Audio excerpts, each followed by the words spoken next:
Hello everyone, welcome back to my YouTube channel. My name is Guma, and yes, this is Guma Prime. You're welcome back, and in case you have not subscribed yet, please subscribe. Yes, subscribe, like, and share our videos. And today we are hosting someone who is very big, a musician, an actor, multi-talented. Yes, we are hosting Kahiri Music on Guma Prime. This is the GUMA CHAT. Please keep watching and then you will learn a lot. GUMA Prime, it is for an impact. Yes. So ladies and gentlemen, allow me welcome Kahiri Music on the GUMA CHAT.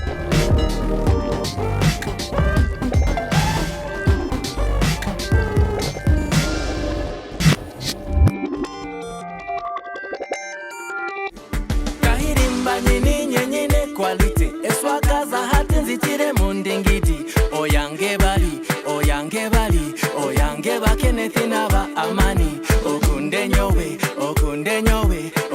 nyowe nkuterere miziki uraro hijire usibo hijire urare byari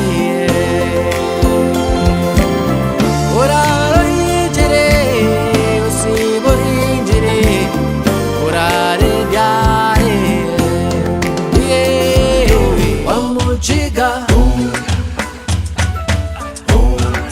omuchiga muchiga yowe yo muchiga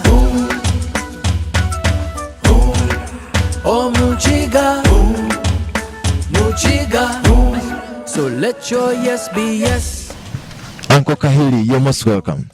Thank you very much, Guma. I'm finally here on the Guma channel. So, what did you say? Subscribe. Yes, please. If you have just tuned in for the first time. Yeah, sure. Yeah, all my people, all my fans, subscribe on this channel. This guy is doing some good stuff. Yeah, could you please tell us about yourself? Kahiri, short for Kahiri Mbanyi. It's my dad's name. That's how I inherited from my dad. I'm a musician. I'm an artist. By the way, I'm an artist, like a fine artist, like graphic designer. You did art and design? Yes, I did multimedia at university level. Okay. So I have a degree in multimedia. But I'm a songwriter, singer, performer, and also an actor. Wait, so what did you want to be when you were in primary and then secondary, and what happened later? I've always wanted to be a musician. Sure? Oh, actually, so let me tell you something funny that happened. When I was a kid, when I was in P2, we had this career day at school, They're asking people, what's your ambition? Kids are like, oh, I want to be a doctor, I want to be a lawyer. So for me, like, first of all, the thought that I'll one day grow up had never occurred to me as a kid. As a kid, I kind of thought, this is life, play football. So then, suddenly I'm hearing kids saying, I want to be a policeman. And I was like, what are these people talking about, So the teacher asked me, what's your ambition? I told him, man, I don't have an ambition. Yeah. Told me, man, if you don't have an ambition, you have a problem. So I went back home, couldn't wait to put my bag down, told my dad, you know what, I have a problem. Said, what? I don't have an ambition. He said, who told you don't have an ambition? I said, well, the teacher asked what the ambitions are. People named different ambitions. It's none of them. So I said, okay, but don't you want to be a doctor like your dad maybe? I said, no, no disrespect, but I've never thought to myself, I want to be a doctor. Yes. So then he asked me, like, who do you see, who you admire, you want to be like them? So we used to have a cassette. Those days were the days when you'd have like one video tape and it would play for like over and over. Yeah. So I had like a video tape that had Bob Marley, Michael Jackson. Okay. Like it didn't have the reggae? It had Bob Marley at that time. I remember Bob Marley, I remember Michael Jackson. Yes.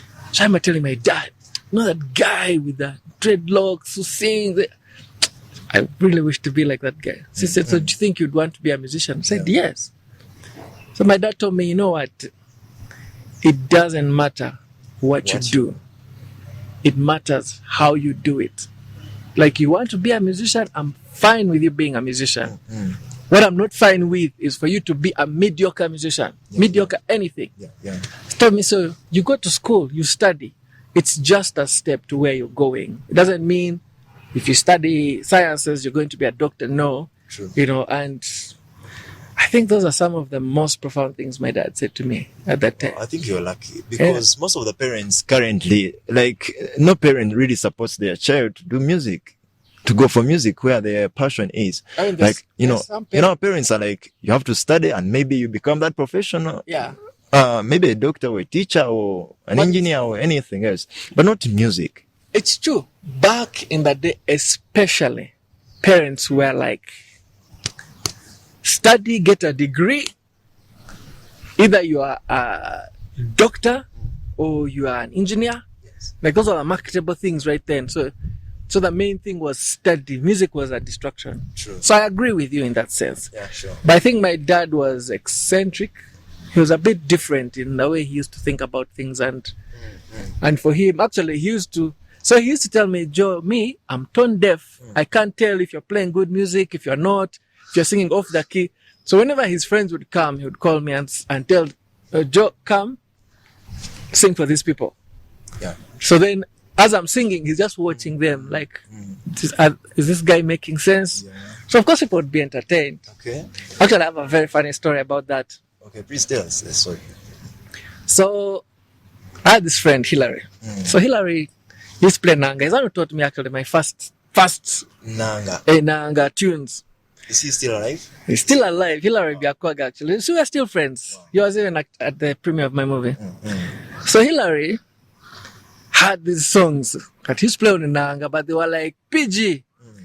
I didn't know. So he taught me. So I learned the songs. So my dad calls me in front of his friends. Yes. And he's like, Joe, sing for these people. Pick up the Nanga. I start singing. Hey, guys. So me, I thought, now I'm killing it. So I added in volume. So my mom, she took me behind. Yeah. Why did you learn those songs? Like, what's wrong, I was on song number 1. I have another one. What's your other one? I played the second one. Hey! Don't ever sing those songs again. So I was like, that was when I said, these songs might not be the right songs to sing, But yeah, so my dad was not very musical, but he would appreciate that everyone has different talents. Yeah. He was very highly academic, but he had a sense of appreciation for people are different. Yeah. So putting music aside, so how did you come into film? Because we've seen you as an actor, we've seen you act in the, is it Unheard movie? Yes. And then you've actually been nominated as I know. best actor or what? Yeah. Something like that. Man, that's crazy. So I saw did you that. come to film? I saw the nominations and I was like, no, like what a shock. it was a shock, Yeah, bro. It yeah. was a shock. Let me tell you. So, first of all, when I was a kid, I used to act in those school plays, Yeah. I remember one time we even acted in a play that was in the stadium, US or something, when Mrs. Museveni was coming. Okay. When they were the golden couple, Wow. So Mrs. Museveni had started the USO, some Uganda women's efforts to save orphans. Yes. So I was like acting as a street kid.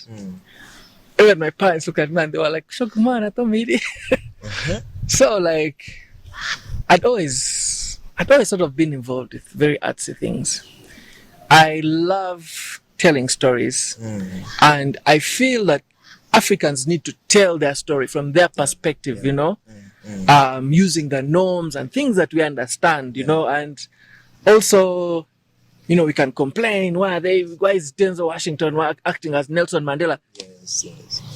If Denzel Washington is the one making the movie, of course he's, you know what I mean? Yeah. We can only have an African Mandela if we are Africans making the movies. So that notion of Africans telling their own story from their own perspective is something that really captivated me. And so I thought about doing film. It's funny, I started talking about it like around 2017 there. I started saying, no man, I want to get into film. I want to act, I'd ask my actor friends, can I audition? Where do I go? Yeah. Some people would give me, I actually auditioned for 27 Guns. So I said, I would ask them, guys, can I audition? Do you know any films? Do you know when productions are coming up? I auditioned. I never got called. Okay. I know why, but then lockdown happened. Yeah. During lockdown, we did like a series with my friend. We call it Kenan. So we do skits about lockdown. Like you come out of the house, you're bored, you start greeting the flowers. Silly things. Just, but it was fun. We used to. You also became a TikToker. Well, I became a TikToker very recently, by the way. Oh, Yeah, I opened a TikTok account, but then it was there. Then I think very recently, probably in the last 1 year, is when I actually decided, you know what, let's do this TikTok thing. Why not? Yeah. But when I came here and I found King here, he was very passionate about film. King Bajenzi is a film guy. Yes. Yeah. And he was serious about it, and Carol and who immediately I jumped in, and it was so fascinating just seeing these guys. Yeah. So sometimes I would walk around with them in the film set, carry lights, carry cables, whatever it was. Yeah. We started talking about doing a film, which film we want to do, how I can be part of it, maybe bringing my music side to it also, and what. That's where the conversation started from. Okay. And then I got a call, and they're like, yo, there's this film that we are going to do, and there's a role that you think you can pull off. And so I was excited. Yeah, I jumped in. Actually, the truth is, when I first looked at the role, I thought to myself, will you manage? Me? And King was like, dude, you have that side. I've seen it. And I was like, man, me, like, because everyone tells me I'm soft-spoken. In fact, in school, people thought I was a pushover. Well, the character was harsh. That's the thing. Yeah. In school, people thought I was a pushover. And I remember I had a friend in S2 told me, because I was this kind of guy who I was very gentle, very easy, very what. So it would take until you've pushed me on the real wall, then I would flip, and then the mchiga would come out. Wow. So he would tell me, but why do you wait until that last minute? Like when a guy tests you like this, immediately push back, Yeah. I'd be like, man, there's no need, Yeah. So everyone around me, I think that's what I would think. Because even my sister posted a comment after the movie came out. She said, my bro is like the nicest person that I know. So when I see the character that he's playing, and I'm like, where does this guy come from? Yeah. Some kind of transition, like you've been transformed in someone else. Yeah. So I honestly, when I first saw the character, I was like, what? But then as I started to get familiar with it and get into it, it just completely captivated me. And so I would read through it over and over again. And I remember trying to think to myself, how does a guy like this think? What's going on in his mind? What's rotating the wheels in the head, So how did you find it easy to intersect the music and film? Like, how did you manage to combine the two? How easy was it? How easy was it? I mean, it's all storytelling. I think that the biggest drive for me is excitement. If I'm excited about something, I can really be driven about it. And I'm excited about storytelling. And when I see especially a good story, like Unheard was, my goodness, it was such a beautiful story. So it spikes the imagination and gives you a lot of things to think about. Even just reading the script was like reading a novel. And so it wasn't that difficult to hold my focus for that. Music is the same thing. It's about telling stories. It's about expressing yourself. It's artistic. It stimulates that side of the brain that really gets me activated. And in every film there's music, and in all music there's a film in some way. When I don't know if everyone experiences music the same way, but for me personally, when I listen to a piece of music, I have images, I have colors, images, thoughts, landscapes, characters, in my head.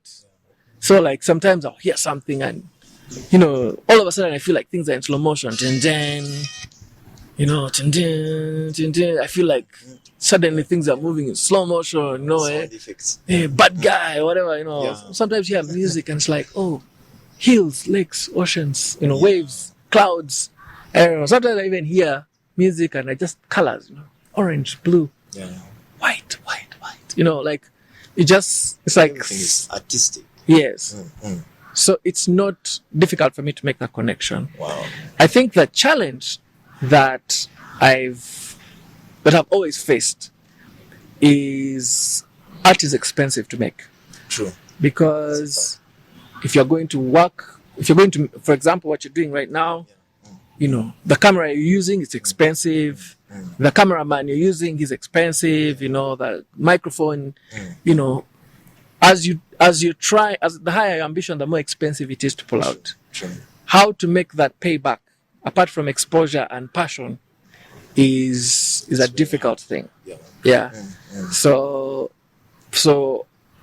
it's always been a thing of, at a point my mom used to call it my expensive hobby, because all the money I was making was going to the studio, was going to paying people to rehearse with me, that's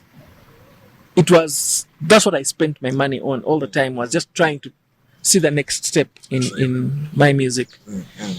So that the challenge with both music and film always turns out to be how to fund it, how to make it happen. The budget is always high. But then also the good thing about it is it has potential to like skyrocket your earnings. True. If you manage to nail it. You can really you can hit a whole different other level. Wow. Yeah. I think that's the hope that really keeps us moving, because if you have never had that hope, like you'd quit as early as possible. Because when you're investing in something and you're not getting anything, and then you really lose hope so quick. But I thank God that we are seeing you going somewhere. Thank you. Yeah, sure. So what could be your final words to someone who is watching this interview? My final word is, I really think that there is an attitude that we need to take on as Ugandans, as Africans, as tribesmates, understanding that we are all, this is our story together. And I've really seen Ugandan artists, filmmakers, musicians seriously upping their game. I've seen seriously talented people stepping in the field, stepping up, investing their lives into their art and all. So why don't we support these people? When you hear there's a local film, turnout. I was really happy with the turnout for Unheard. Like people swarmed that theater and filled it up, and I was happy to see that. It was a full house of a premiere. I'm very happy when I see people flooding the Serena when we have shows. Because yes, I appreciate all these international artists. They are also talented, they're gifted, they've made it. But we have so much that's beautiful in this country that we are still cultivating and unearthing and all of that. So I would just tell people, go onto YouTube, check out channels of people who are doing things. GUMA Prime, what other content does he have? It's Kahiri. What other content does he have? There's real impact. There's a shower music. There's facts. There's a money. There's all, and you'll discover that there's so much depth. There's so much beauty. There's so much story to be told. But a lot of the times we dismiss ourselves by, Ugandan, local artist, True. And that attitude doesn't help us as a people. But yet, if we as a people appreciate our own craft, people start to appreciate it. Sorry, I'm going to dig a bit more into that. For example, now, you when I'm like going through TikTok, I find Bazungus trying to speak like Nigerians, broken English. What we would be laughing at, the Ugandan version of it would be our local guy in the market who can't put two English sentences together. Yeah, true. But you see, those guys are so proud and so appreciative of their own culture and language and way of doing things, to the point that they're even proud of the way they understand the English language. It's no longer English to them, it's pidgin, you know? And they've appreciated it to the level where now people have started to appreciate it from outside of them, you know? And it's quite a phenomenon. And the Jamaicans did the same thing, you know? It's broken English, that's what it is. But they've remained authentic, like original. Because they're proud of it. They speak with so much pride and they make it cool. True. And things are cool because you make them cool. And I think that as Africans, it's also time for us to start telling our story, making it cool, making it appetizing, showing it to the rest of the world. Yeah. So I would really like for people to bring their attention back home. All right. Thank you so much, Kahiri Music. It's been a great time having you on Guma Prime. I'm really so grateful to have you here, and please subscribe to my YouTube channel, Guma Prime, and subscribe to his YouTube channel, Kahiri Music. Yes, subscribe, like, and share our content. Kahiri with an R, not L. Kahiri Music. Kahiri Music. Please subscribe, and yes, see you in the next video.